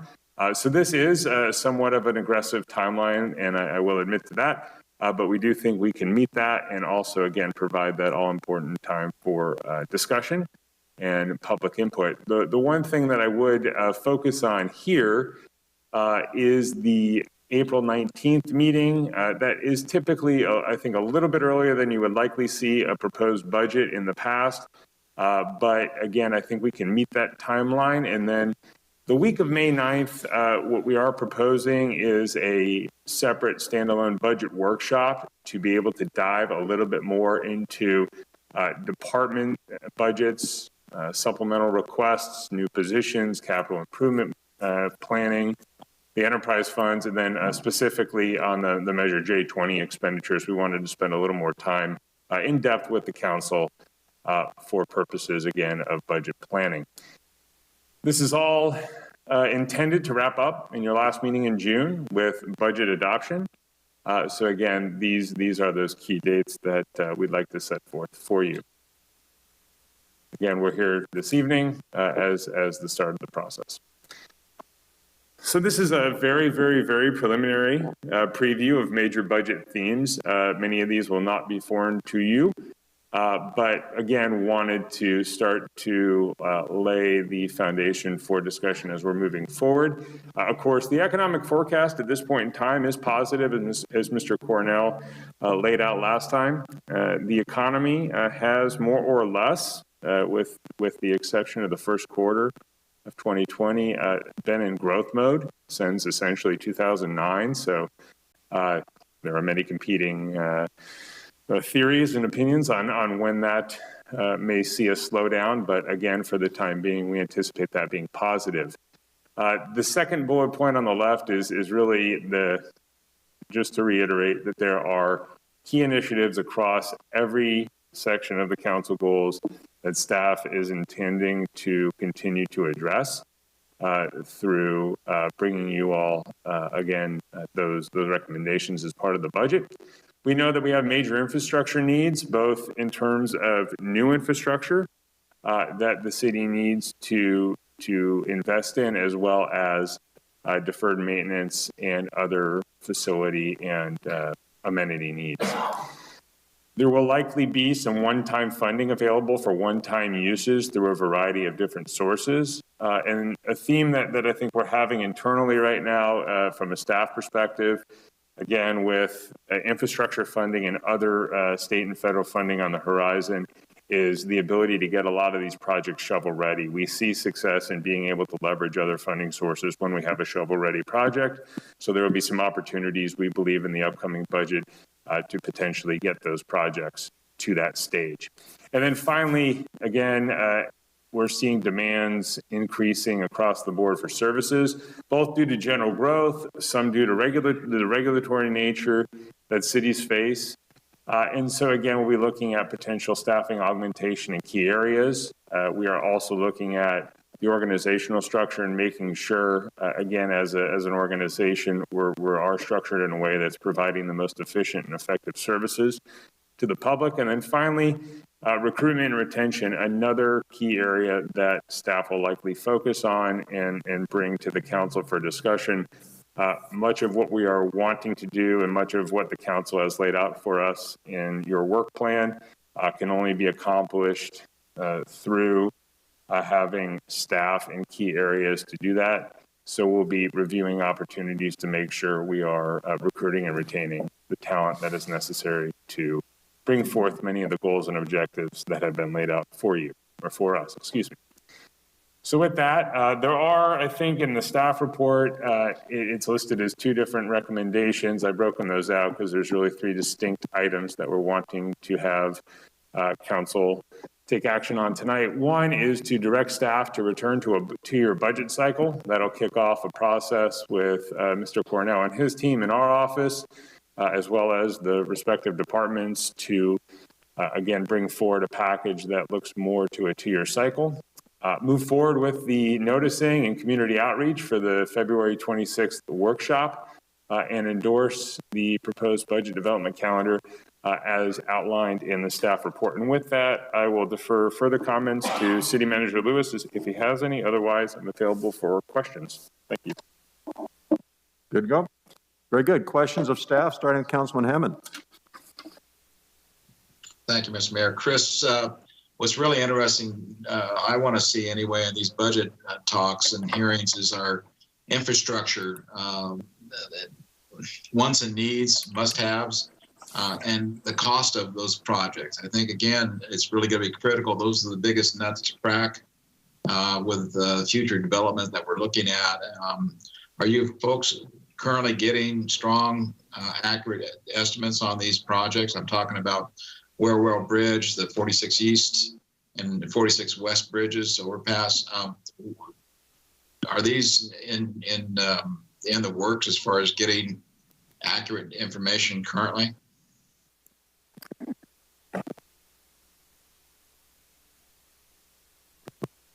Sorry about that, Mr. Hammond. Had trouble getting my microphone on. This is your city manager, Ty Lewis. So yes, they're in various stages. As you mentioned, there's quite a few projects that are going on and planned throughout the city. We have, starting at the Gateway, annexation project that just, the annexation just wrapped up. And we're now, I would say, about 90% of the way into having a bridge planned there and designed. Costs are, at least the last cost that we had on that was about $12 million. Moving on to the probably the biggest project that we're planning, and Mr. Hewitt mentioned that, was trying to establish the design and the costs, which would be for the 46 overcrossing at Union Road, excuse me.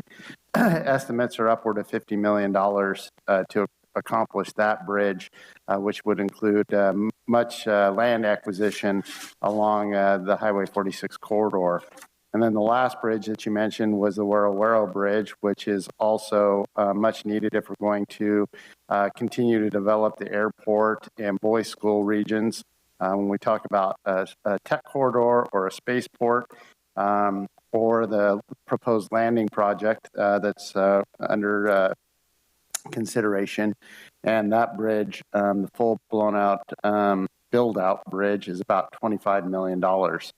So we have those projects in addition to the ongoing road repairs and needs throughout the community, which we're investing approximately $5 to $7 million a year in those from our road tax, our half-cent override there, as well as some J20 funds as well. So to wrap up and answer your question, yes, lots of those are still in the works. Lots of planning going on. Currently, the half-cent is going to be going off here in another 2 years, isn't it, Ty? Half-cent override? Yes, I believe it's March of 2025 if it's not renewed, when that half-cent would expire. Okay, right. All right. Thank you very much. That's all I had. Thank you. Councilman Gregory? Yes, I just had a question on the final approval of the budget. This is a timing question. I think it might be a good idea to do the first meeting in June in case there's any issues with our budget. I don't know. I think that's what we've done in the past, but that's my only commentary. We've never had a lot of issues with the budget because we've been moving through it pretty well, but do we have to certify that, or can it be a one-time vote, or does it have to be followed up with a resolution the week or 2 weeks after we have certified the budget? Can you answer that question? Councilmember, I believe that it's typically just adopted through a resolution, so it doesn't take multiple actions to do so. And as I was conferring with Mr. Cornell, it appears that this is the typical timeline. We've typically adopted the budget the last meeting in June, I believe. Certainly can come back, and if there is a reason why we need to consider it earlier or have another discussion in that earlier meeting in June, I don't see why we couldn't do that, and still keep the calendar as proposed. Yeah, that's correct, Mr. Gregory. It is just a one action, and we can always call a special meeting if we needed to, if something happened on the 22nd, as long as we got it done by the end of the month. Okay, so as long as the staff can deal with the timeline, I'm okay with that. And then, Chris, just for clarification, so we'd have a budget workshop on the 26th, and technically April 19th would be a workshop and an overview as well. Yeah, typically the way we were thinking about it internally was the workshop on the 26th would be more of a broad-based discussion for the council and the public to really start to dial in the vision and the goals for next year, along with some numbers discussion and some priority setting in terms of where the council and the public would like to see staff spend time and energy developing proposals. And then on the 19th, as I envisioned it, that would be really where we start to dig into, I would call it more the technical aspects of the budget. I have the preliminary, the proposed numbers available for this council to review, along with an overview of major capital projects, new positions, et cetera. And then again on the 9th, what we are anticipating was a little bit deeper dive into some of those key areas where we expect most likely a bit more of focus and discussion that may be necessary. And then my final question is going to be around the larger budget items. I think it's very important for the council to be able to see and understand the large cost of doing an overpass at Highway 46. But I also think it's important for us to pay very acute attention to the two other bridges that are involved, the Huerhuero and the westbound of the Perlotti project, I was called that. And because of the size of the project of the overpass, it can literally drown our attempts to come up with a feasible budget to pay for this. And I think it really needs special attention and discussion, almost by an item or discussion time by itself, because it's a massive project.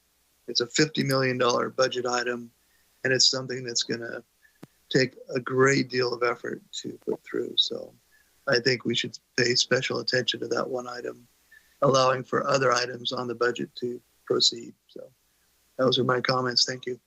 Thank you. We are in a question mode here. Mr. Strong, you're next.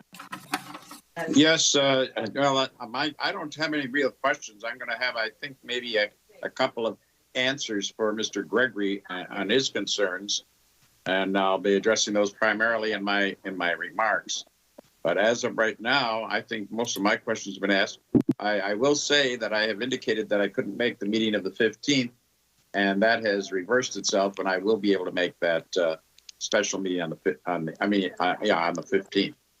So I'm looking forward to, or on the 26th, not the 15th, 26th, of course. So on the 26th, I will be at that meeting. Thank you. Very good. Councilman Garcia. I have no questions, sir. Thank you. Any other council questions? Hearing none, we'll open it for the public. Anyone in the room like to comment? No one coming forward? My screen has gone blank. Do we have anybody on the line? Okay, we have nobody waiting in line. We'll close public comment, bring it back to the council for discussion and action. And we'll start off with Mr. Gregory.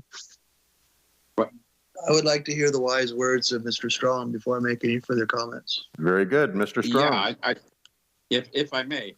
Yes. Let's say that my time back in Washington, D.C. and what I'm working on now, and I'll be back there again in March for the same purpose, is having the April meetings go into a lot of that special funding is very important, because we are very dependent upon what happens in Congress and in the administration during those times. If they actually pass a budget that includes most of the items that are in that bipartisan infrastructure bill, then there is money there for those bridges included in that budget. And that is, we can access that if we've done our end of our matching funds, et cetera. And that's basically my comments, and I'll just wait for somebody else to make the motion to approve or to accept the report, and we'll move on to the rest of the agenda. Thank you. Thank you. Councilwoman Garcia? I don't have any comments, sir. Thank you. Mr. Hammond? Yeah, thank you, Mr. Mayor. I was going to ask every councilman here if we can all agree that 26 is good for everybody. If not, obviously a hybrid meeting, I'm assuming, would be planned. We're looking at a hybrid meeting on the 26th. Yes. Certainly, we can do a hybrid meeting, much like we do this council meeting, and it's at the council's pleasure on whether you'd like to attend in person and provide opportunity for the public to, be able to preview it from the audience. Is there anyone in council that has difficulty meeting the 26th meeting, whether it's virtually or in person? Okay. No, that's kind of what my question was, Stephen. Right. I think, and it's important that we get public, and I kind of like the virtual hybrids because we seem to have a lot more public input. Yeah. in those kind of meetings, and that's why it would be really important at least to have that option for something like this. It's critical we get public input on this for sure. So I agree. Love to make a motion whenever you're ready to. Great. Mr. Gregory, did you have other comments? Yeah, so I would agree with Councilman Hammond on that. This will be in council chambers or virtual, basically, is that what we're planning on doing? Yeah, the message right now is that the meeting on the 26th will be hybrid. So the public will be able to attend in person or virtually. Okay. And then I think I'm going to reserve my comments for that general discussion on our workshop. So thank you. That's all my questions. Very good. So the one point that I would like to make is, I think in my mind, probably at this point going forward, the greatest confusion is with COVID funds and ARPA, and we really need to have strong identification of funding sources and which are one-time only and which are recurring, because it's very, very easy to look at a big dollar sign and say, gosh, that's great. We can do all these wonderful recurring things when it's only one-time money. So we need to make sure we get those buckets clearly defined. Very good. Do we have a motion? Yeah, Mr. Mayor? Yes, sir. I'd go ahead and make a motion then and combine all the recommendations into one and have staff direct them to make a 2-year budget plan cycle. Also move forward with noticing community outreach for February 26th workshop, both in person and virtual.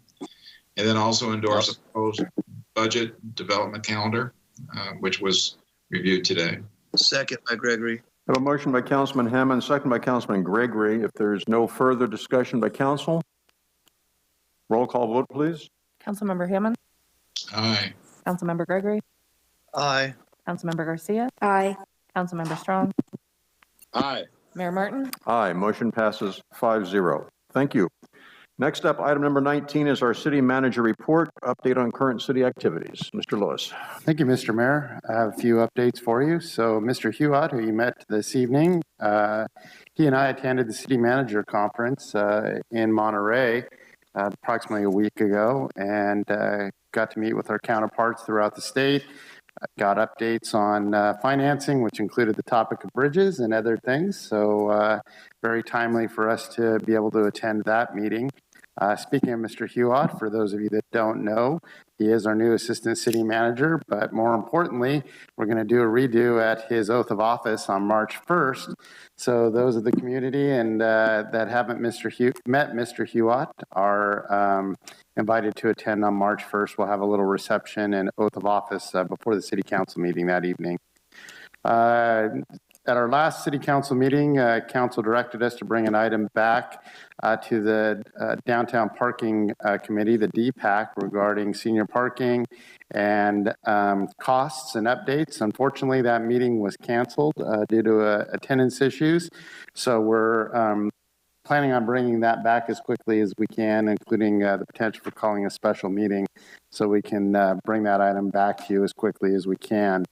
Attended your advisory committee, the TAG committee on Spaceport, which was informative, updated the group, including our progress on a feasibility study with our Tartaglia Engineering to move that project forward. And lastly, Mr. Hewitt and I, again, we attended a SLO county regionalism meeting with our partners at the county and other municipalities to discuss regional issues and how to better leverage opportunities and partnerships and working together. And that's my update. Thank you very much, sir. We come now to council business and committee reports. Let's start off with Councilman Strong. Well, thank you, Mr. Mayor. And I attended the Library Board of Trustees meeting. Main items discussed were on our agenda tonight. And our library, of course, is one of the most successful programs the city has, thanks to a professional and dedicated leadership and staff. I also represented the San Luis Obispo Council of Governments, where I am the city's Joint Powers Agreement representative. As its delegate to the National Association of Regional Councils in Washington, D.C. last week, I am the elected representative of California on its board of directors and the policy chairman of its Transportation and Infrastructure Committee. At that meeting, I represented our interests, along with those of all local governments in our nation with the following introductory remarks. This conference may sound like a broken record only because it is so important that we are all trying to overcome similar obstacles. Our highways, roads, and bridges are both inadequate and falling apart because Congress has neglected proper funding for over 40 years. The Highway Trust Fund is nearly broke and needs to be replaced with a vehicle miles travel fee or a combination of fees and taxes. We must balance freight and passenger rail with proper maintenance and replacement of track, as well as new or expanded routes from the West Coast through Idaho to the East Coast, Minneapolis, St. Paul down to San Antonio, Tallahassee to New Orleans, Central Coast of California to the Bay Area, and improvements in the Northeast Corridor. We need new and or improved ports of all kinds, including sea, air, and space. The latter can give us transmission of data and messaging by satellite for greatly improved coverage. All of this must be in conjunction with broadband and housing to drive our economic growth and prosperity. All of us are seeking direct funding from the federal government to the appropriate local agency responsible for the purpose of the money. To that end, we must work closely with NLC, NACO, and the National Governors Association. We are all in this together. And the committee accepted my remarks very well. We invited Brittany Kohler, who is my staff at the National League of Cities, to also make a few comments, and they were greeted very well. The next day, I chatted with our presumptive next Congressman, Jimmy Panetta, and met that evening with his Chief of Staff, Peter Spiro, to go over our needs in greater detail. Following that conversation, he committed to coming to Paso Robles to see firsthand our situation. Upon my return, I had 2 meetings with Cal City's policy committees on revenue and taxation and public safety. Those went well, and we are moving ahead with projects of specific value to Paso Robles, our region, and the state. I will be meeting with our city manager and staff when they have time to provide some specific help for their efforts in these things. And that's my report, basically, Mr. Mayor. Thank you. Thank you. Councilwoman Garcia, please. Yes, sir. Thank you, Mayor. I participated in the interview process for some of our boards last Thursday, and I did go around today and speak to some of our downtown businesses to see how they're doing, and I got to meet some new owners, new employees that work downtown, so I got to do that this morning, and that's all I have to report for now, sir. Thank you very much. Councilman Hammond? Thank you, Mr. Mayor. Several meetings, actually a couple, IWMA, Integrated Waste Management. We met right after our last meeting a couple weeks ago. Not a whole lot to report on that other than we are moving forward again with the final joint powers agreement that should be hopefully ratified this next meeting that's coming up. I know staff is working on that right now to review and make sure the final document is pretty much how Paso Robles wanted it. Matt and Christopher are working on that with me. Today we actually had a closed session with IWMA with regard to continuing litigation and also a personnel search for executive director that's moving right along. We have actually made good progress on that. And so the other thing I had was Senior Advisory Committee was met yesterday, Monday, and they didn't have a quorum, so we couldn't do a whole lot of things, but had good reports from staff on that. Also met, of course, with Paul, ongoing weekly meetings with Paul Sloan with the Spaceport. Tomorrow, I'm going out there, I believe with you, Mr. Mayor, to Hunter Liggett. We've got several companies that want to review their projects, and definitely a happening thing already on the Central Coast. It's kind of enlightening to know that this type of work is really already pretty much far along, and I'm happy that Paso Robles can be a part of it. So other than that, I think that's all I had. Thank you, Steve. Thank you. Mr. Gregory. I also participated in the interviews of city for the Planning Commission and Housing Authority and for the Downtown Parking Association or group. And not a lot more to report. So that's it for me. Thank you. Thank you. Highlights of my schedule for the last couple of weeks.